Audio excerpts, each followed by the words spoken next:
welcome to a There It Is podcast mini episode, a comedy podcast to help you find your inspiration with a quick tip. I'm your host, Jason Farr. Let's do this. Thanks so much for giving us a listen today. This is mini episode number 36, which means we have 35 other mini episodes, which are all in the feed, so give those a listen. Today's topic is a case for developing. A YouTuber I pay attention to is musician Rick Beato. He's an old head, but in a good way, even if you might disagree with a point he makes here or there. He recently did a video on how rich kids are the only people who can make it in the music industry now. Essentially, he's saying if you want to be in the music industry, be a singer, be a musician, you basically have to have the backing from some rich family member or something like that, someone bankrolling your career so that you can get ahead. And this caught the attention and interest of previous guest of the podcast, Mary Spender, an English singer-songwriter. You can listen to that episode. It's also in the feed. She wrote a newsletter about the topic, and she thinks that it actually is a little bit different than that. She thinks it's less about just having the money and more that the money can give young people today the runway to get good. And I could see both sides of their point. To Rick's point, if you've got the money to make a big deal of yourself, then you have a better shot at sticking around. Once back in 2009, I went to visit best friend of the show, Jim, and I was with best friend of the show, Rob. And Jim is a musician. He lives in a big music city. And as we were riding around with Jim, we saw this huge pink bus with some young lady's face and name on it. Now, I don't remember the name, but I knew a ton of money goes into having a bus that size. And I especially knew that was the case for one with a big fancy professional rap on it. I've seen big name acts and presidential nominees have a bus that size with a rap like that, but I hadn't heard of her. So I asked who she was, and Jim said, "Oh, geez, she's terrible. Her uncle pays for her career, but she cannot sing." And I actually looked her up, and she really wasn't that good. I kind of hate to say it. She just wasn't that good. But she probably got farther in her career than many with her level of talent because she had the backing to make music, which is expensive, and put herself out there, which is also expensive. There are people who have someone bankrolling their career and succeeding right now, and it takes a hell of a lot of money to do that, but not everyone has that, obviously. If you are starting out and you have it, meaning some sort of thing that makes you a star, what's that? It's that thing, that X factor. Some vultures are going to come around and they're going to push you to spend money you don't need to spend. Like you're starting out in your career, you're making a little bit of noise because you've got it. You've got something. But these people are going to tell you, oh, you got to have the big bus. And I know this because I've heard this. Toby Morrell, another dear friend of the podcast, I went to college with him. He's the lead singer of the band Emery. He has talked publicly about how someone on the team, someone from the label, will push artists to have the big spectacle so that you look like a big deal to people. When his band Emery were coming along and their second album, which was a success, a pretty big success for them, put them on the map in such a way, they were told to get a nice bus, and they had that nice bus for that tour. I went to see them and sat with them on that bus. And it wasn't even as fancy as the one that person I can't remember the name of had. Like hers was bigger, and it had this big fancy facade. But the bus Emery had was still a big bus. It was still nice and cool that they had it. But I heard them talk very shortly after that about how unnecessary of an expense it was. And they talked about this both privately and publicly. Everything I'm going to say is stuff they said publicly. But they talked about how it affected their earnings on that tour to have that bus because of how much of an expense it is. And they had a podcast at one point, and they were talking about all of this and what their touring manager, I believe, was telling them to do. They were talking about how he told them they had to have all this pomp and circumstance to look a certain way to the public. They even had that guy on their podcast to take him to task about this practice, and he didn't relent. He maintained that it's necessary to further your career in music. Now, I personally think that's dumb. The big acts who have stuff like that can support having stuff like that. It's within their means. They had their years of roughing it and got big enough to have the nicer things. The order was superstardom, then the big fancy bus, not the other way around. But that's not what a lot of people starting out are being guided to do. And if you don't have the talent to get you to superstardom, or at least a ton of money, then you won't have the income of the big superstars or the big major acts. And you will not be able to support operating on that level. You will go broke. By the way, Emery immediately got rid of that bus after that tour, which was smart because they're still making music in a way they want. They just bought a smaller thing that was within their means, and they converted it in a way that was within their means. That's smart. They were able to continue without burning the candle on both ends.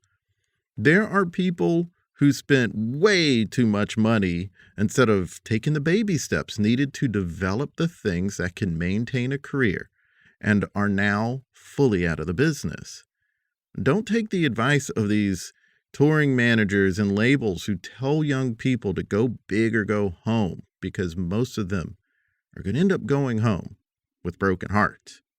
Many of these labels, why would you even do anything that placates them? I mean, they will drop you sooner than ever if they don't make big money off of you. Countless people on American Idol had this experience. At one point on that show, when it was real big, the top 5 people on that show were getting major record deals. It wasn't just the person who won or the person who came in second. It would be 5, 6, 7 people deep who would get a deal on a major record label. And I remember one year, this is many years ago, reading about how a label dropped 7 or so of their American Idol people in one fell swoop. All of them had only put out one record, I think. And since none of them were major, but did better than many first albums do, the label just dropped them. They got money using those singers, but they didn't become massive stars, so the label dropped them. It's brutal. Now, I can't say how someone can guarantee they'll avoid a situation like that, because in the history of music, there are lots of bad situations. It can get real dicey. But what I can say from observing the careers of artists who stuck around for a long time is that they developed their craft and learned how to operate in the industry.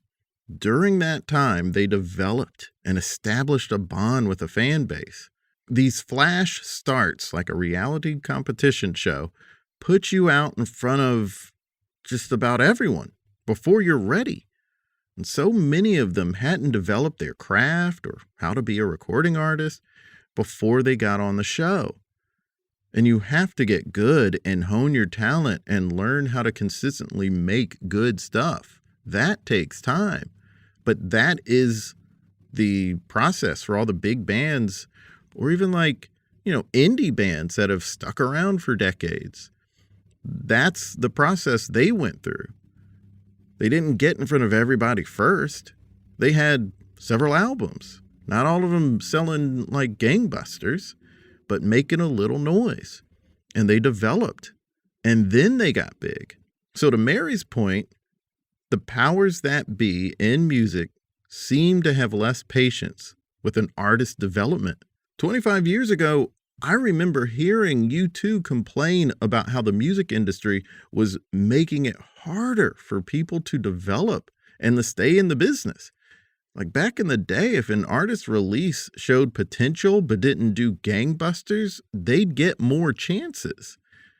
But people in the industry are saying this is less common now. And what's a little worrying is that in the age of social media, many people try to emulate an overnight success story. It's not the way to go. Making an effort to get good and make good work is much more sustainable than chasing superstardom or chasing being the hot thing. From what I've observed as an outsider, it just seems like when someone goes for superstardom or being the hot big thing in an inorganic way, and it doesn't go well, it can easily stunt their growth and potential. Again, nothing can guarantee mass success, and nothing can guarantee avoiding failure. As a matter of fact, failure is a part of pursuing a career in entertainment. That is part of development. I know most of what I'm saying here is about music acts, but the whole thing applies to anyone in entertainment, albeit differently depending on the industry. But in this great new documentary on Martin Short's life, he says 80% of my career has been failure. I think those are pretty good odds.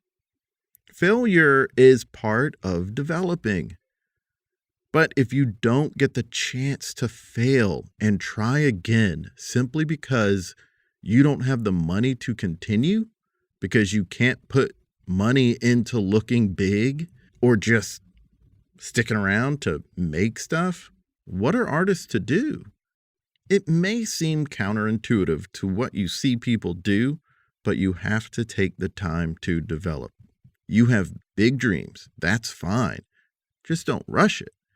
Don't chase big stardom.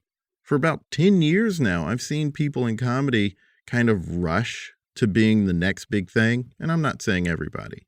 Just I've seen some people do that. I've seen comics branch out and develop a small indie feeling sort of project when they had a little bit of cachet and it felt organic and they took their time. If it didn't blow up, it didn't ruin their momentum. They put out authentic work that connected with some people in a real way. And I still see those people in good things being made today. But I've also seen some other comics go for being the next big thing, presenting with so much hubris disguised as ambition. Their moves felt like a big fancy bus with the wrap on it. But that shiny bus didn't drive them anywhere that felt authentic. So people didn't connect with their work and their career stalled. Like a bus on the side of the road. Granted, someone can make all the right moves and their career doesn't necessarily blow up. That's how the cookie crumbles. But I've seen more of the people who showed patience, humility, and authenticity stick around and get noteworthy projects longer than the people who fueled their pursuits with hubris and ego. It goes back to that Conan quote that I love so much and mention all the time. Nobody in life gets exactly what they thought they were going to get. But if you work really hard and are kind, amazing things will happen. Work really hard. That's a case for developing. It doesn't mean you'll definitely be a superstar or the biggest thing and have your name above the credits. It means you'll get to do amazing things no matter how big they become, no matter how big your career is. It feels so much better and sustains you for longer when you work hard on something you were genuine about than the fleeting results of trying to satisfy your ego. I don't know about you, but putting a genuine effort into making things that feel authentic to me feels like a much better use of my time. And in this life, time is all we got. Thanks for listening to this mini episode. All episodes of the podcast are available wherever you get podcasts. Follow us on Facebook, Instagram, and Threads at There It Is Pod, and subscribe to our YouTube channel at There It Is. And follow me on Instagram and Threads at JasonFarPicks. Also subscribe to our comedy lifestyle newsletter and support us if you can. We have a Patreon and a PayPal. Go to thereitispod.com for newsletter and support info. Links in bio. Until next time, be good to each other. It's a moral imperative. The music for the theme song was created by Neil Brooks. The rap was written and performed by Nick Acevedo. The logo for There It Is was created by Jeff Prater. The There It Is podcast is produced by Jason Farr.